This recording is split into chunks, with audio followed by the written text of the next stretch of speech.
Dobar dan svima, lijepi vam pozdrav.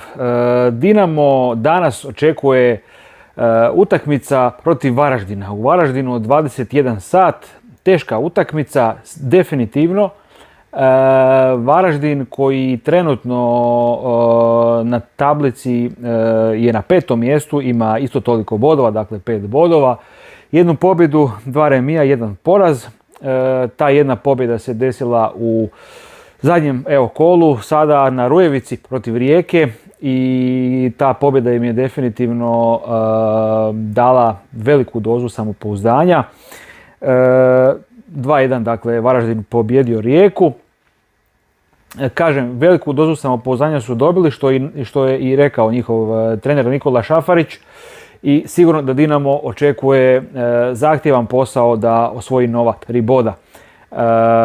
Varaždin, ako gledamo prošlu sezonu, je imao drugu najbolju obranu lige sa svega 24 primljena pogotka cijelu sezonu. Manje je primila samo Rijeka, 21. Tako da očekuje nas jedna čvrsta i teška utakmica. Prošle sezone Varaždina nitko nije pobjedio sa 2 razlike, dakle u hendikepu sve pobjede, svi porazi koje je Varaždin doživio bili su sa golom razlike, i to nešto govori, tako da sigurno neće sutra biti lako niti Dinamo. Danas je Mario Kovačević imao presicu najave te utakmice, gdje je rekao, kad je riječ o rosteru, da jedino Niko Galešić i Pierre Gabriel još uvijek ne konkuriraju za kadar, ali da kaže da su oni jako dobro, da će vrlo vjerojatno već idući tjedan početi 100% raditi sa ekipom i konkurirati za sastav. Rekao je također da neće previše mijenjati, da su sad na početku sezone jako bitne pobjede i bodovi i rezultat, tako da ekipa koja donosi rezultat, ta srž, okosnica, 98% rekao bih ekipe, se sigurno neće mijenjati u ovom rosteru. Vidjet ćemo po meni što bi se moglo mijenjati je lijevi bek možda, eventualno Vinlof za Godu. Mogao bi se mijenjati jedna od osmica. Znamo, Ljubičić je imao nekakav udarac u gležanj nakon Rijeke, nakon Istre, pa ne znam da li će konkurirati, ali budući da ga Kovačević nije spomenuo danas, vjerojatno hoće. Sad jedno pitanje da li će startati, jel? Tako da tu ćemo vidjeti da li će Stojković startati, možda će Viljar umjesto njega, pa Ljubičić i Mišić, ili ako nema Ljubičić onda Stojke i Viljar, ili ima dosta kombinacija, vidjet ćemo. I po meni možda upitan je Gabriel Vidović sa nešto slabijim učinkom u ove 4 utakmice. Tako da vjerujem da će sutra jako sličan sastav kao u ove 4 utakmice prve isrčat u Varaždinu, i očekujem pobjedu, bez obzira što je Varaždin ozbiljna ekipa, sigurno. Oni su, s obzirom na to 4. mjesto prošle sezone, na početku ove sezone igrali te kvalifikacije za konferencijsku ligu, nažalost ispali od portugalske Santa Clare, iako su u toj prvoj utakmici u Varaždinu pobijedili 2:1, nažalost tamo su izgubili 2:0 u uzvratu i ispali. Dobio je Mario Kovačević pitanje na pres konferenciji da li ima nekakav poseban motiv osobni, s obzirom da što se sve događalo između njega i Varaždina. Znamo da on je bio trener Varaždina kad je saznao za svoju bolest, nakon čega je odstupio sa tog mjesta i bilo je rečeno da će se vratiti na mjesto trenera. Klupu Varaždina preuzeo je Nikola Šafarić, koji je dan danas na klupi Varaždina, međutim Mario Kovačević se nije vratio na klupu Varaždina, tako da onako postoje insinuacije da je tu bilo, da je bio izigran od strane Varaždina i uprave, tako da je dobio pitanje da li u odnosu na to, iz te perspektive, ima nekakav veći osobni motiv. Rekao je da ne stavlja osobne motive prije interesa kluba, dakle jedini najveći motiv je da sa Dinamom kao trener Dinama pobjedi i uzme 3 boda tamo. Što je još bitno za reći, očekuje nas veliki broj naših navijača, to je sasvim sigurno. što Bad Blue Boysa, što će sigurno biti navijača i na ovim domaćim tribinama, naročito na istočnoj, rekao bi. Tako su neke najave, tako se govori da ide prodaja.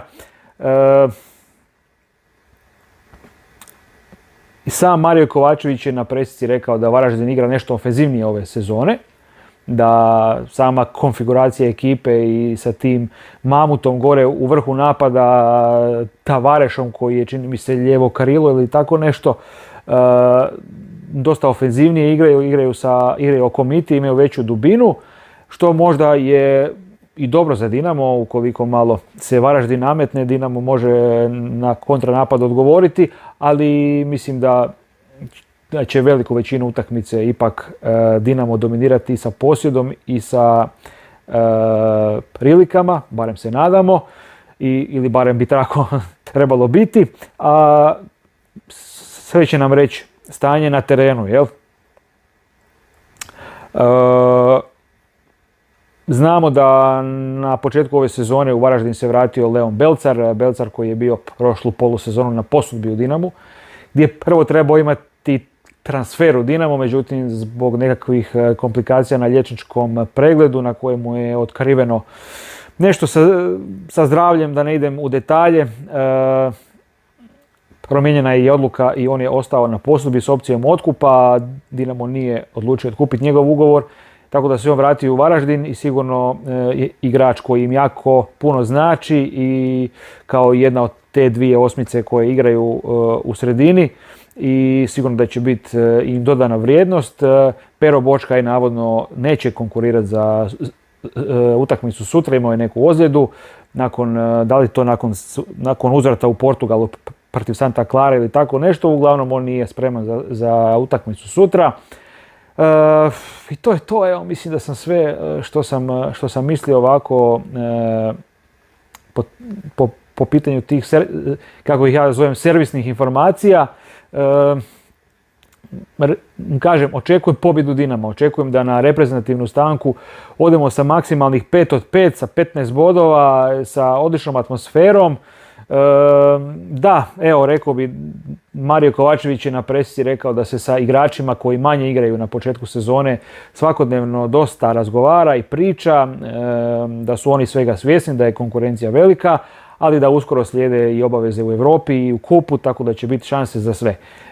Vjerujem da je atmosfera iz te perspektive u momčadi dobra, da nema onako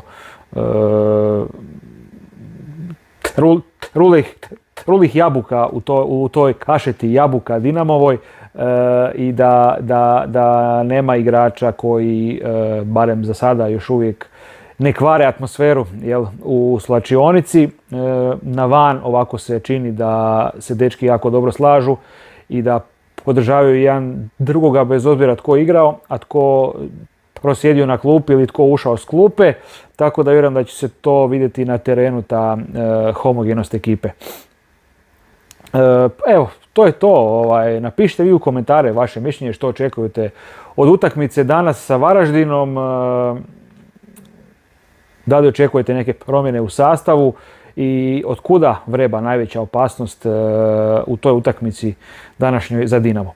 Evo, hvala vam svima na gledanju, stisnite like, subscribe, pretplatite se na kanal tko nije tko želi i do idućeg videa lijepi vam pozdrav svima.